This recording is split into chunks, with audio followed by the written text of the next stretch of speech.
Брюссельде Брексит мәселесі бойынша келіссөздер жүріп жатыр. Қос тарап осы аптада мәліметтерді талқылай бастайды. Алайда келіссөздердің бірінші кезеңі ауыз толтырып айтарлықтай нәтиже бере қойған жоқ. Брюссель мен Лондонның екі бас келіссөз жүргізушілері Мишель Барние мен Дэвид Дэвис негізгі өзекті мәселелер бойынша келісімге келе алмады. Өзекті мәселелердің қатарында Евроодақта тұратын және Ұлыбритания елінің азаматтарының құқықтары бар. Европа одақ азаматтарының құқықтары басты назарда. Сондай-ақ бір түсінбейтін өзекті мәселе Біріккен Корольдік отбасы қандай құзыреттілікке ие болады. Сонымен қатар азаматтарына әлеуметтік жәрдемақыны қалай төлейтіндері де түсініксіз болып отыр.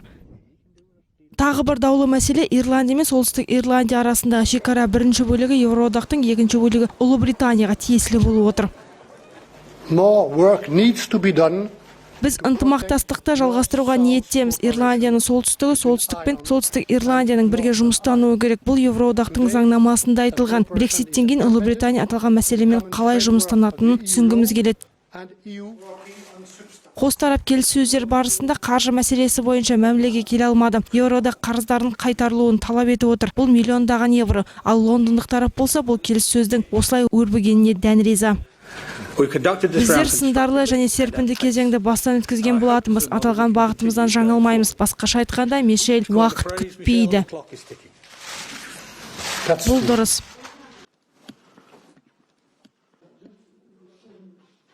Ұлыбритания келіссөздердің келесі кезеңінде Брексит мәселесі бойынша барлық туындаған мәселелерін келтіруі тиіс. Өткен жылы референдум барысында Ұлыбритания Евроодақтан шығу жөнінде шешім қабылдаған болатын. Брексит идеясын дауыс берушілердің жартысынан көбі қолдады. Тереза Мэй болса, Евроодақтың мүшелеріне 2017 жылдың наурыз айында ресми түрде мәлімдеген болатын. Лиссабон шартына сәйкес халықаралық одақтан шығу мерзімі 2 жыл деп көрсетілген.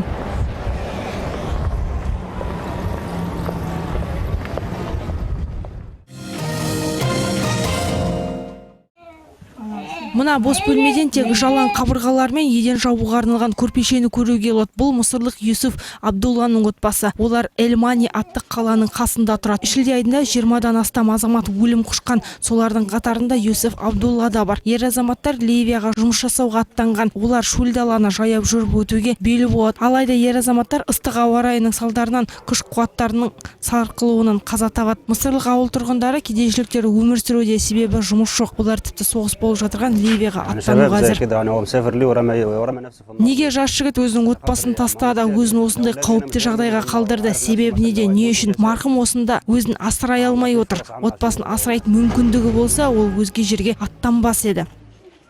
Мұндай оқиғалар өте көп кездеседі. Жағдайы төмен аймақтарда тұратын мысырлықтар Ливия шекарасын заңсыз кесіп өтеді. Олар өз отбасын асырау үшін және оқуға қаражат жинау үшін барлық жұмыс түріне дайын болады. Шекараны кесуге заңсыз тасымалдаушылар көмектеседі. Алайда заңсыз тасымалдаушылар азаматтарды шөл ортасында қалдырып кететін жағдайлар көптеп кездесуде. Ал шөл даланың ортасында қалған азаматтар аптап ыстықтың салдарынан қайтыс болады. Өткен жылы мысырлық билік халықаралық валюта қорынан несие алу мақсатында кең ауқымды экономикалық реформаларды енгізген болатын. Алайда бұл шаралар елдегі инфляцияның қарқынды өсуіне алып келді. Оның деңгейі бүгінгі таңда 30%-дан асып жығылады. 2011 жылғы мысырлық төңкерістен кейін ел экономикасына дағдарыс орнаған. Елдегі тұрақсыздық салдарынан көптеген шетелдік инвесторлар Мысыр еліне деген қызығушылығын доғарған. Елдің туризм саласы айтарлықтай тұралап қалған болатын.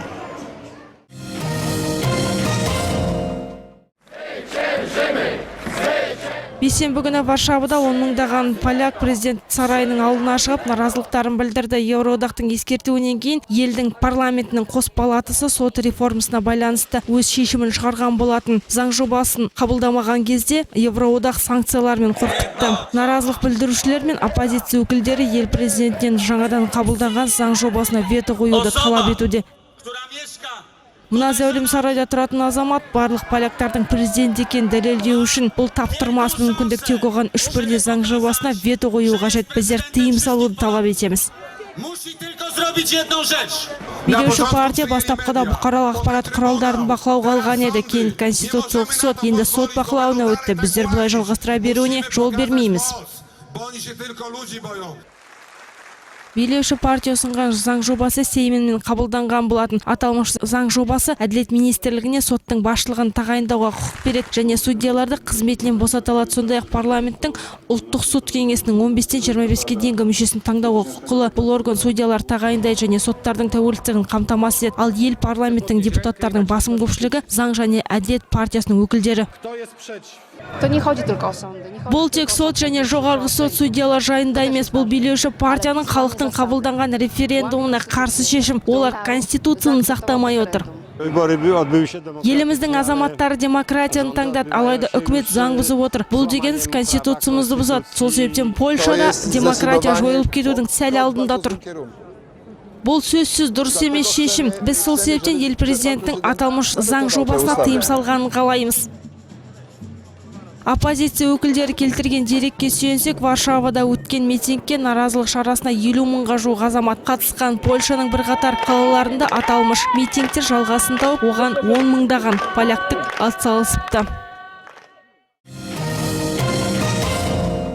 2018 жылдан бастап француздық қорғаныс саласына бөлінетін бюджет қысқармайтын болды. Бұл туралы бейсенбіде Франция президенті Эммануэль Макрон мәлімдеген еді. Бір күн бұрын француздық әскердің бас штабының бастығы генерал Пьер де Валие өз еркімен қызметінен кетті. Негізгі себеп ел президенттің қорғаныс саласының бюджетін қысқартуына байланысты жоспар еді. Біз әскери экономикалық қызметімізді нығайта түсеміз. Парлей басқарып отырған қарулы күштер министрлігінің бюджетін 34 миллиард 200 миллион евроға дейін арттырамыз. Оның 650 миллион евросын шетелдік операцияларды қолдау үшін, ал 200 миллион евроны ішкі қауіпсіздікті нығайту үшін көзделген. Президент Макрон өзінің мәлімдемесін елдің оңтүстік батысында орналасқан әуе базасын аралауда айтқан болатын. Оның сөзінше, келер 2018 жылы қарулы күштер министрлігінің бюджеті еселеп артатын жалғыз басқарма екен. Пьер де Валие жуырда ғана өз еркімен қызметінен кеткені әскерилердің көңілінен шықпай отыр. Ел президенті бюджетті өсіру арқылы әскери қызметкерлерді жігерлендіруге тырысып бағуда, ал жаңа қорғаныс министрі ретінде Франсуа Леконтер тағайындалды. Сондай-ақ президент Макрон 2025 жылға дейін қорғаныс саласының бюджеті ішкі жалпы өнімнің 2%-на дейін ұлғаятынын растады. Қазір бұл көрсеткіш 1,6%-ды құрап отыр. Жаңадан тағайындалған француз көшбасшысының бас штаб бастығының өз еркімен отставкаға кетуі алғашқы сынақ болды. Қазіргі таңда француздық әскерилер Африка мен Таяу Шығыстағы жанжалдарды шешуге тырысып бағуда. Сондай-ақ құқық қорғау саласының мамандары бірнеше рет жихад шабуылдарынан кейін көше бойындағы патрульді нығайтып келеді.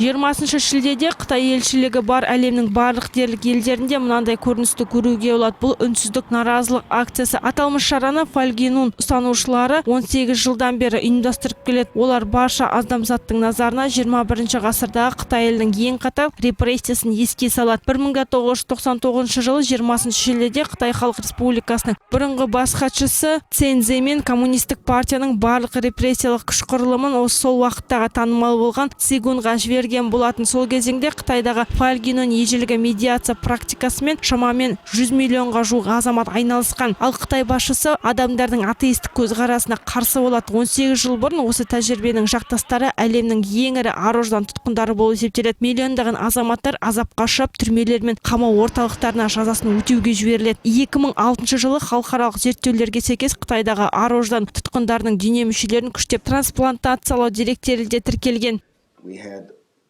Бізде жоғалған куәгерлер бар. Азаматтар түрмелерде медициналық тексерістен өткен кейін аталмыш азаматтар үштігейлі жоғалып отырған. Құрбандардың басым көпшілігі Фальгинун ізбасарлары ағзаларын алу барысында қаза болған тибеттіктер, ұйғырлар мен христиандық ізбасарлар көптеп кездеседі. Дүние жүзі бойынша 70-тен астам елде ежелгі Фальгинунмен айналысқан.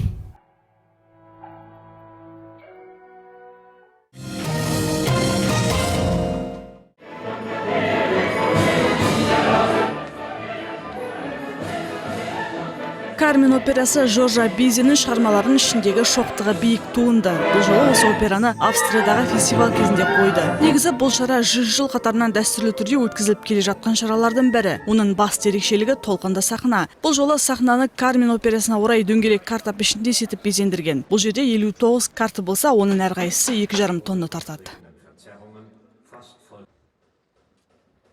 Larger scale canvases, you might work at a stadium, you might work on an Olympic ceremony. Егер карта әуеде қалықтап тұрмаса, бұл сахнаның сәні кірмейді. Сондықтан бұл жұмыс қиын болады деп қорықтым. Мүмкін емес деп ойладым. Және бұл 2 жыл бойына табиғат апаттарына төзіп тұру керек. I mean, actually at the beginning I thought it was probably impossible. Әртістер құрамында әлемдік вокал өнерінің майталмандары бар. Олардың денелері керемет, сымдай тартылған. Солардың біріне Карменнің рөліне еніп, картаның ең жоғарғы жағында қалықтап ән салуға тура келеді.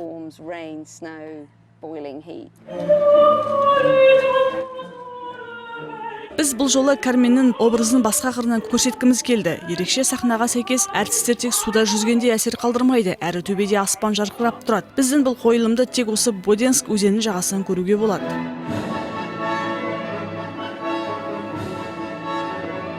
In Carmen, we'll see a story that's being told in ways that are surprising. Карменнің жазғы қойылымдарына қатысты билеттердің бәрі сатылып кеткен, алайда көрермендерге келесі жылдың жазында қойылымды тамашалай алатын мүмкіндік бар.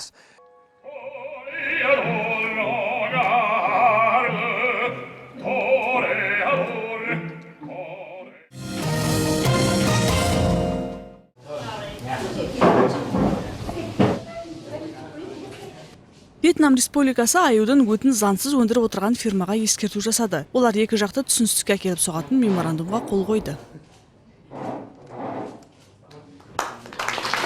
Cái nội dung cái bản ghi nhớ ngày hôm nay sẽ là cái cơ sở. Бұл меморандум фермадағы заңсыз ұсталып отырған аюларды босатуға септігін тигізеді деген үміт бар. This is a truly historic day. Vietnam is the first country in the world. Бұл тарихи күн. Вьетнам әлем бойынша аю өтін заңды өндіруге қадам жасап отырған алғашқы мемлекет.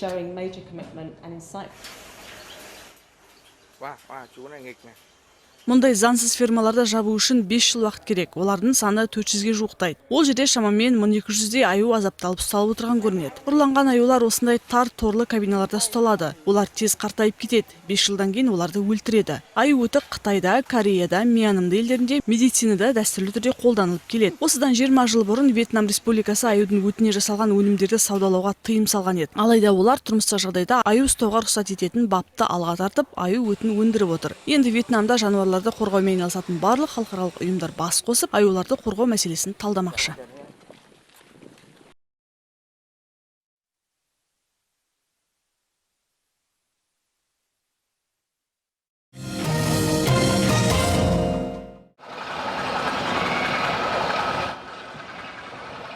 Иерусалимдегі Сергей аулалары араға 100 жыл салып қажыларды қайта қабылдай бастады. Бұл тарихи ғимарат 19 ғасырдың сонында атақты Сергей Романовтың қаржысына салынған. Ол Ресей православ қоғамын басқарған.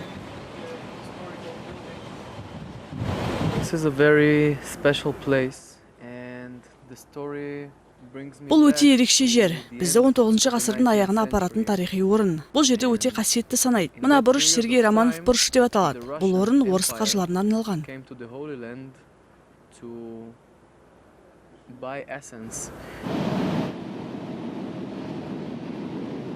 Революциядан кейін Ресей біраз тарихи ескерткіштерін жоғалтып алды. Осы Сергей ауласын Израиль Ресейге 2008 жылы қайтарды. Орынды қалпына келтіру үшін Ресей билігі $10 миллион қаржы бөлді.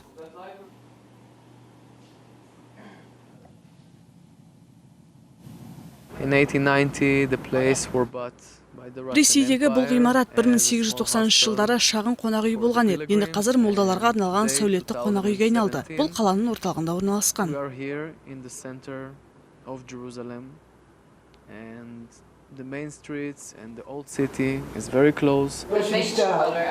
Ресейге келген туристер бұл қасиетті орынға соқпай кетпейді.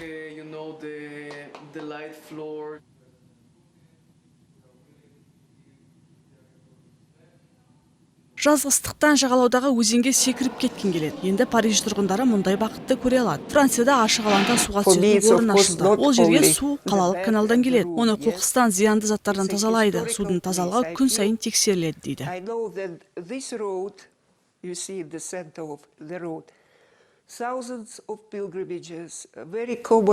бұл әдіспен Сена өзеніндегі суды тазалаймыз. Содан кейін ғана адамдарға суға түсуге рұқсат береміз.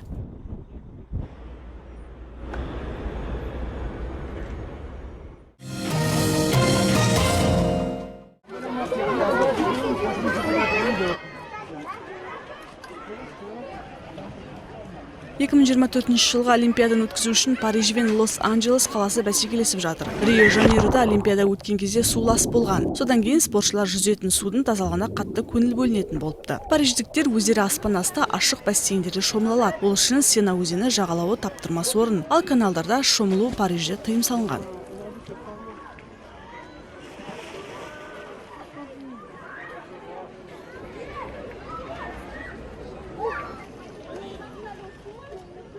Су өте салқын, судың астында ештеңе көрінбейді.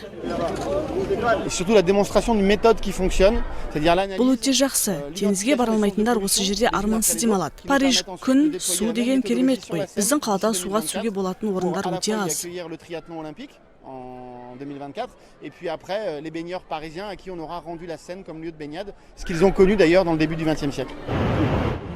Суға түсуге арналған бассейн қыркүйек айының соңына дейін ашық болады. Бұл жерде бір уақытта 300 адам демала алады.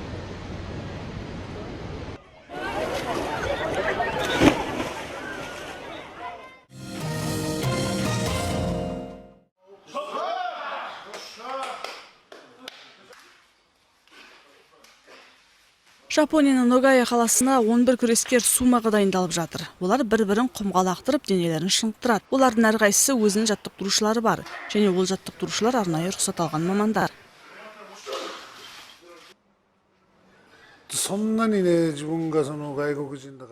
Мен шетелдіктерге аса еліктемеймін. Біз дәстүр бойынша шашымызды түйіп қоюымыз керек. Тек сума күресіне қатысты ережелерді ғана орындаймыз. ここのルールにすべてね、日本のルールで、そのルールでやってんだから。Соңғы 10 жылда сума күресі жапондықтар арасында қатты танымалдылық алған. Ол үшін өте ауыр физикалық дайындық қажет.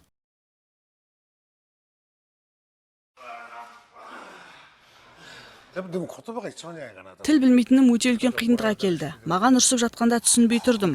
Ал керісінше мақтап жатқанда да түк түсінбедім.